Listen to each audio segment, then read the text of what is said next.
J'avais soutenu financièrement mon mari pendant qu'il poursuivait son rêve de créer son entreprise, espérant que cela ne prendrait que quelques mois. Mais 1 an et demi s'est écoulé sans grand progrès, et le stress a commencé à me submerger. Il a démissionné sans plan B, s'attendant à ce que je prenne en charge toutes les dépenses. Chaque fois que je l'interrogeais sur l'avancement du projet, il s'irritait, insistant sur le fait que le succès ne se précipite pas.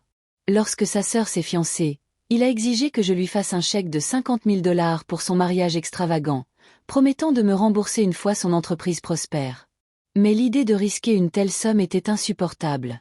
J'ai refusé, campant sur mes positions, pour être aussitôt accusé d'égoïsme et d'avarice.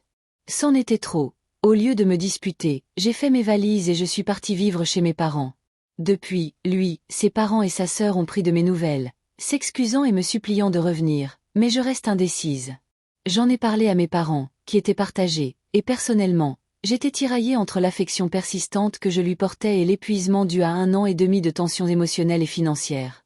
Finalement, j'ai décidé de le rencontrer pour l'écouter avant de prendre une décision définitive, envisageant une thérapie de couple pour tenter de sauver ce que nous avions construit depuis le lycée.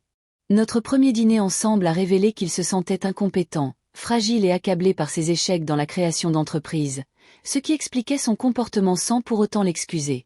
Il s'est excusé de la pression qu'il m'avait exercée et a admis avoir été égoïste et insensible. Nous avons convenu qu'une thérapie serait nécessaire pour aborder véritablement nos problèmes. Les semaines suivantes, nous avons suivi des séances 2 fois par semaine, explorant peu à peu nos difficultés, mais de nouveaux conflits surgissaient sans cesse. Malgré quelques progrès, je ne me sentais pas prête à rentrer à la maison. L'ingérence passée de sa famille m'avait également épuisée, et je maintenais mes limites pour me protéger. À la 7e semaine, les séances devenaient de plus en plus frustrantes, les désaccords et l'agressivité passive persistaient, et je suis restée chez mes parents, ayant besoin de prendre du recul pour gérer la tension ambiante. Finalement, après un mois de réflexion approfondie et de discussions franches, mon mari et moi avons reconnu que malgré notre amour et notre longue histoire, nous n'étions plus compatibles et avons décidé d'un commun accord de nous séparer, mettant fin à la thérapie et nous préparant au divorce. Il a refusé la pension alimentaire, reconnaissant le soutien que je lui avais déjà apporté, et j'étais reconnaissante d'avoir mes parents et mes amis comme soutien indéfectible durant cette période éprouvante.